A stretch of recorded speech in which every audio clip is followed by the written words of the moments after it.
Hello, Alyssa here with my November plan with me. November is actually a really big month for a couple of different reasons. The first one being it is National Novel Writing Month, or NaNoWriMo. I've talked about this before. If you're not familiar with it, what it means basically is that I'm going to be doing a ton of writing in a very short amount of time. And my goal for this month actually is 70,000 words rather than the typical 50,000.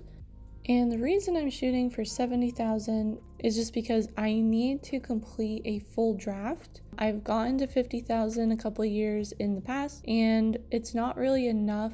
I stop near the end of the story, and then it's like impossible for me to get back into it when I want to actually finish the story and then revise it. So, big ambitious goal for NaNoWriMo this year that hopefully will leave me in a better spot to actually finish a book and publish something. That's the hope, at least. And another reason this month is kind of special is that it's the month before Christmas. So I'm going to be doing a lot of knitting with the intention of giving these things as gifts. I do this every year, and most years I plan poorly and I end up knitting right up to Christmas Day, and it's kind of rough on my hands, it's kind of rough on just my energy levels. So I've set a goal for knitting in November that I think will get me done by December, so that December isn't quite so rushed for me. And then the last reason is that I'm kind of in a weird spot with my notebook. There are only 20 pages left in this Taroko Breeze notebook that I've been using since the beginning of the year, which is crazy. I don't think I've ever put an entire year into one notebook.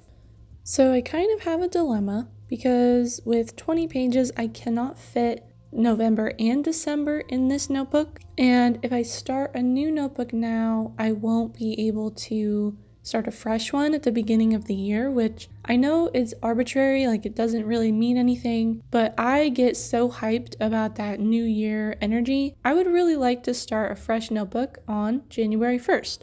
After thinking about what I should do, I think what I'm gonna do is actually use one of these smaller Taroko notebooks in the 2 months between now and 2020. So I think it will work out. I might have some unused pages in the end of it, but I think it'll be worth it just to have that fresh start on January 1st. But okay, here we are. We're gonna have a look at my previous month first, just like always, starting with my longer term year notebook with my happiness project in it. And I am seriously losing steam for this year-long project. I don't think I'm gonna do something like this for next year, but I might plan out themes in advance and then just set the goals as I go. I don't know. Anyway, I don't know. I'll figure that out next year. For October, my Inktober goals were really bad. I did do a little bit of drawing, but none of it I felt was worth sharing, and it wasn't really regular practice, so it didn't really fit any of the things that I wanted to do. That's okay.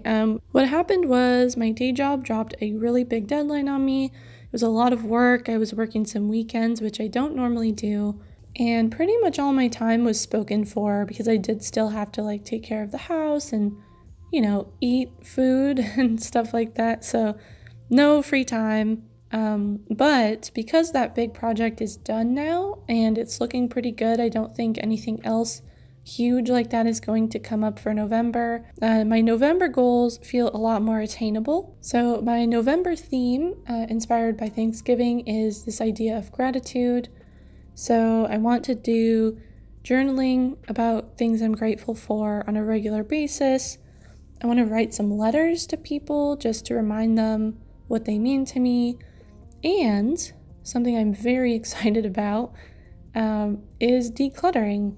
I have goals to systematically declutter different areas of my house.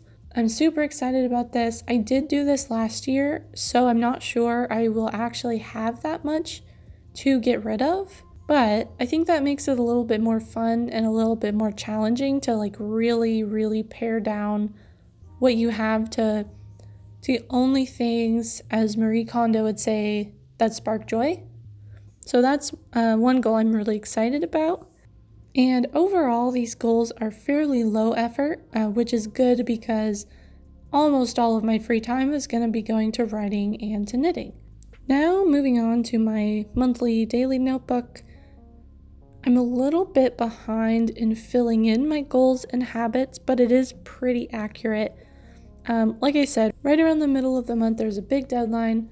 And because of that, my Skillshare course is not done, but it is very close to done. I have almost everything filmed at this point, and most of it has been edited, and I've added like voiceovers and stuff like that. So that's really good. I'm feeling really good about that. I would have liked to get it done before November, but that didn't happen, so I'm just gonna roll with it. For Preptober, I realized around the middle of my prompt list that I had other specific things that I needed to brainstorm in order to have all the ideas in place. So I could probably go back and check off a lot of these, but I did a little bit more of a freestyle prepping strategy rather than following the prompts for the end of the month. But I do think that writing down all these questions gave me a lot of really important things to think about, and it helped a lot. So I'll probably do something similar next year, but I might rework some of the questions and add some more kind of overall story questions, because that was really what I needed to figure out. And then we just have my gratitude, which went fine. I really like these pages. Not much to talk about here. And then as I did my daily journaling, most of my weeks were filled in. I didn't leave a lot of blank space this month. I tried to journal when I didn't have time to write out a list ahead of time, which I like to do just to kind of recap and keep track of what I'm doing. And my current week, which actually at the time of editing and voicing this video is last week, but whatever, it's fine. I finished a good chunk of the items. I'm obviously working on the plan with me. For this weekend, I made this big long list of everything I wanted to have done, and it's kind of everything I wanted to do before November rather than just on the weekend. And it was a good exercise to just brainstorm about priorities and, where I'm at with different projects. And then I also used my bullet journal to do some planning for this video, where I kind of sketched out design ideas and thought about habits I wanted to track and things like that. Now the fun part, setting up my November in this little notebook here. I'm only going to be doing 2 spreads for November, and they are very focused. Like I said, I have 2 big goals, and that's pretty much it. I've sketched in what I want these spreads to look like, and you can see it's sort of a calendar view for this first one. I have my 2 big goals for November, and they both are based around this sort of daily progress. So I'm doing this calendar view, and each day is going to have 2 sections to fill in my progress for NaNoWriMo and my progress for knitting. I'm also putting in these big circles to fill in when I've met that day's goal. You know me, I love filling in checkboxes, or I guess in this case, check circles. I don't love the look of how these circles turned out, but I still think they're going to be pretty fun to fill in. I also want to talk about the design.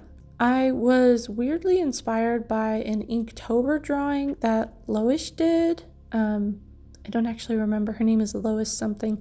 I'll link the picture I'm talking about in the description. But she had this character that she drew for Inktober and put in these kind of wispy lines around the edges to give the character this ethereal look, kind of ghostly. And it reminded me of some things in the story I'm writing for NaNoWriMo. The working title of my story is A Thread in the Dark, and part of the reason is it's a fantasy story. It takes place in a world I've created that doesn't get much sun, so it's very dark most of the year. And there's also a magic system based around the idea that there are threads that make up the fabric of reality, and you can kind of grab them and use them to do magic. I don't know if that makes sense to anyone but me, but the sort of wispy thread-like design like this on a solid black background, it just seemed right. And so that's what I'm doing for for my November spreads is just this kind of cool wispy design. But be warned, I made a huge mistake when I did this. I used a Tombow dual brush pen to fill in this black space. Don't do that. What I should have realized and what I realized afterwards, the Tombow dual brush pens are not waterproof. So if you fill the whole page with brush pen and then you touch it, the ink will come off on your hands because your hands are always just a little bit oily. So this was not a great idea. Every time I touched the page, my hands would turn kind of black and make a big mess. So what I would recommend is either use a waterproof brush pen. The Fudenosuke, I believe, is waterproof, and Pit Artist pens are also waterproof. Or you can use watercolor, which is what I did for the second spread after I realized my terrible mistake. And to get this wispy look, I just did like scribbly ink marks with a micron pen around the edges of all of my elements here that were not going to be black. And then I just kind of filled in the black around the edges of the scribbly marks, leaving some white space in there. And then, just to be a little bit extra, I took a silver gel pen and I added more wispy lines on top of them and also some dots here and there. Makes it look a little bit more magical, I think. I also shaded in some of my squares with colored pencil to kind of give them a little bit more of a dimensional look. I'm not sure how I feel about this, but I do like the addition of adding some color rather than just doing black and white. And I also started using a tissue to keep my hands from picking up ink on the page. And eventually I added some washi tape to the corner so I could turn the page without making a big splotchy ink mess. And once I have a minute, I'll go through and I'll fill in my word count goal for each day and also my knitting goal, which I'm tracking in yardage. But I don't have those numbers handy now, so I'm going to fill those in later. And then each day as I go, I'm going to use the other space above the goal to fill in what I actually did. For the next spread, I'm doing a sort of habit tracker. I'm putting a little bit of a different spin on it than normal. And I'm also doing a little memory section and a nice to have list. The design is all the same as the previous page, but I wizened up and used watercolor to fill in the black. This was a much better choice because once it's dry, it does not smear and transfer onto your fingers when you touch the page. And the way I'm doing habits is I'm going to list out all the habits here and give them each a color. And when I complete one, I'm going to use one of these small dot stickers to put a mark on the current day. So each time I complete a habit, I get to add a sticker. Some of these habits I can even do multiple times a day for multiple stickers if I want to. And I think this way the habit tracker feels a little bit more fun, like a progress meter that I can fill up. And it doesn't focus as much on things that I've missed or things that I've not done. And I have a ton of these little dot stickers that I bought on Amazon, but I couldn't actually find the rest of them. I have these little trimmed down versions that I cut up to make portable, and I could only find these. I had planned to use some silver, blue, and purple for all my habits, but instead, because they're the only ones I could find, I'm using red, pink, and yellow. Oh well, better luck next time. And just to explain this nice to have list, this is a term that we use in software development sometimes to describe features that we really want to include, but that we admit might be too much work to actually finish. So they're not requirements, they're nice to haves. And since I really want to focus on writing and knitting this month, anything else is going to be a nice to have. And so I'm only going to be addressing tasks on this list when my daily goals are already met. And since I'm so late with this plan with me, it's actually November 2nd when I'm editing this, and probably when it will be posted. So I can put in a sticker for yesterday when I did do some walking after work. And that's everything for November. I'm trying out vlogging again for NaNoWriMo. I haven't committed to it fully because vlogging has been pretty rough for me in the past. It's not part of my routine, and so I forget to do it, or I don't have time to like set up shots that I think would be interesting for people to watch. But if I do post vlogs, it'll probably be weekly. I am in absolute awe of the author tubers doing daily vlogs in November. That's not a pace I can maintain. I will link a few of my favorites in the description so you can check out some really good daily vlogs. As for me, keep an eye out on my Instagram if you want little updates on how NaNoWriMo is going throughout the month. Otherwise, subscribe here to get notified of any videos I post. Thank you so much for watching. I'm sorry this was so late, and I hope to see you on my next video. Bye!